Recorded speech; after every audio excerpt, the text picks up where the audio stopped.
How are you all? I hope you are doing great. इस video में हम लोग chapter 15 of nervous system zoology second semester का पूरा वन शॉट कंप्लीट करेंगे। तो पहले हम लोग देखते हैं, पहला है neuron. Neuron is a structural and functional unit of nervous system. Structural और फंक्शनल यूनिट है किसका? नर्वस सिस्टम था। उसमें कुछ पार्ट्स आते हैं।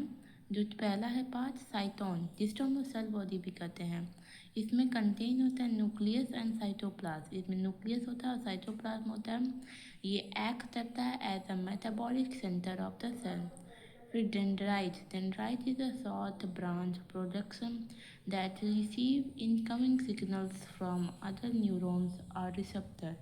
डेंड्राइट जो होते हैं वो छोटे छोटे ब्रांच प्रोजेक्शंस होते हैं, ब्रांच होते हैं जो कि सिग्नल तो रिसीव करते हैं दूसरे न्यूरॉन से। और फिर दूसरा है अगला है axon. Axon is a long single fiber that carries impulses away from the cyton toward the next neuron effector organ। Axon क्या होते हैं? लंबे सिंगल फाइबर होते हैं जो कि कैरी करते हैं इम्पल्सेस को साइकॉन से अवे दूर और दूसरे नेक्स्ट न्यूरॉन के पास। फिर न्यूरॉन के पास भी या अफेक्टर ऑर्गन के पास फिर माइलिन शीथ क्या होता है? एक फैटी लेयर कवरिंग होती है जहाँ पे कई सारे एक्सॉन एक्ट करते हैं इंसुलेटर की तरह, इंक्रीज बढ़ाते हैं speed of the impulses transmission. फिर नोड्स ऑफ रैनवियर क्या होता है? ये पीरियोडिकल गैप होता है जिसके बीच में माइसिलिन के बीच सीट के बीच में जहाँ पे एक्सोनोलर मेम्ब्रेन होती है वो एक्सपोज होती है। फिर टाइप्स ऑफ न्यूरॉन्स हम लोग पढ़ते हैं। सेंसरी न्यूरॉन, ये कैरी करता है इम्पल्सेस तो रिसेप्टर से सेंट्रल नर्वस सिस्टम पे। फिर मोटर न्यूरॉन क्या होता है? ये कैरी करता है इम्पल्सेस तो सीएनएस से सेंट्रल नर्वस सिस्टम से एफेक्टर ऑर्गन की तरफ। फिर इंटर न्यूरॉन क्या होता है? ये लोकेटेड होता है जहाँ पे सीएनएस पे ये लिंक होता है सेंसरी और मोटर न्यूरॉन्स के बीच। फिर नर्व इम्पल्स क्या होता है?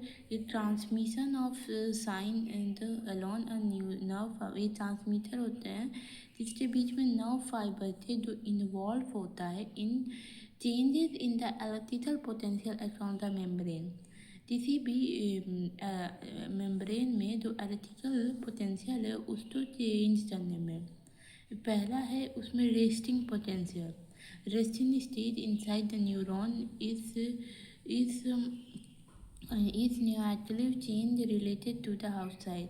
जो रेस्टिंग स्टेज है न्यूरॉन्स का वो चेंज होता है आउटसाइड, बाहर की तरफ। फिर maintained by the N A K pump. ये किसके द्वारा मेंटेन होता है? नाइट्रोजन और पोटेशियम पंप से द्वारा पंप करता है। 3Na+ आउट, 3 नाइट्रोजन के आयन बाहर निकलते हैं और 2 उसके बाद उसी ही लिए 2 जो पोटेशियम के आयन है वो इनसाइड अंदर आते हैं। Typically resting membrane potential is -70 mV। Okay. Action potential क्या होता है? डीपोलराइजेशन होता है। जब स्टिमुलस रीच करता है थ्रेशोल्ड वोल्टेज पे तो ग्रेटेड Na चैनल खुलता है। Na+ जो आयन है वो रश करता है हमारे सेल में, जो कि हमारे अंदर positive +30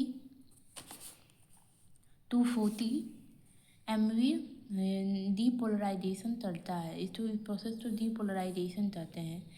wave of depolarization travels down axon nerve person. Depolarization की वेव कहाँ ट्रैवल करती है? Axon as a nerve impulsive. फिर तीसरा रीपोलराइजेशन शॉर्टली Na। फिर है रीपोलराइजेशन, थोड़े समय बाद जो Na+ चैनल्स हैं वो क्लोज हो जाते हैं और K+ चैनल खुल जाते हैं। फिर जो K+ पोटेशियम आयन का जो चैनल है वो रस होता है आउट ऑफ सेल के बाहर। फिर रीस्टोर करता है negative charge inside the membrane. फिर circularly conduction, myelinated fibre impulses impulses do not travel smoothly along a line। तो मेरिसिलिनेटेड फाइबर इम्पल्स है वो इतना स्मूथली ट्रैवल नहीं करता अपने लेंथ में। ये जंप करता है फ्रॉम वन नोड ऑफ रैनियर से टू नेक्स्ट। इसकी वजह से इसकी स्पीड इंक्रीज होती है और ये एनर्जी भी सेव करता है। फिर सिनेप्स, ये जंक्शन है बिटवीन दो न्यूरॉन्स का। इसको सिनेप्स सिग्नल कहते हैं और ये ट्रांसमिटेड करते हैं एक्शन अक्रॉस सिनेप्टिक क्लेफ्ट विया केमिकल मैसेंजर, जिसको न्यूरो ट्रांसमीटर भी कहते हैं। फिर signals move from pre synaptic membranes. Okay, अब हम लोग कुछ इम्पोर्टेंट टर्म्स हम लोग पढ़ लेते हैं। फिर है stability, ability of nerve cell की एक एक्साइटेबिलिटी, एक एबिलिटी है नर्व सेल की to response to a stimulus and convert it into a nerve impulse, ताकि वो किसी भी इम्पल्स से रिस्पॉन्ड करे और उसको एक न्यू इम्पल्स में कन्वर्ट कर सके। फिर थ्रेशोल्ड स्टिमुलस क्या होता है? Minimum intensity of stimulus required to generate an action potential, कम से कम इंटेंसिटी की ज़रूरत होती है जब हम लोग किसी एक्शन पोटेंशियल को हम लोग करते हैं। फॉर एग्ज़ाम्पल, आप कोई गर्म चीज़ पकड़े तो वो उतना गर्म होना भी चाहिए जब आप अपना हाथ हटा लो। ये आप एग्ज़ाम्पल बहुत पढ़े हो गए अपने क्लास 10th में भी और छोटे क्लासेस में कि अगर तो ये चीज़ आप गर्म चीज़ टच करते हो तो आप अपना हाथ हटा लेते हो, लेकिन वो उतना गर्म होना चाहिए कि हाँ आपके बॉडी तो लगे कि हाँ ये खतरा है। अगर थोड़ा बहुत है, जैसे थोड़ा बहुत ल्यूक वार्म है या कम गर्म है, तो उस बॉडी उतना रिएक्शन नहीं करेगी।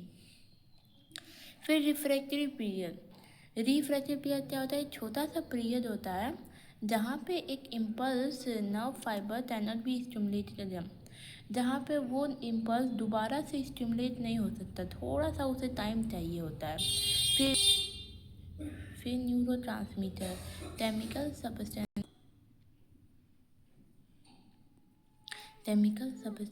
फिर उसके बाद है न्यूरो ट्रांसमीटर, केमिकल सब्सटेंस है release as synapse to transmit signal to the next cell. So ये एक केमिकल सब्सटेंस होता है जो रिलीज होता है कहाँ से? सिनेप्स से, ताकि ये सिग्नल एक सेल से दूसरे सेल पे ट्रांसफर कर सके।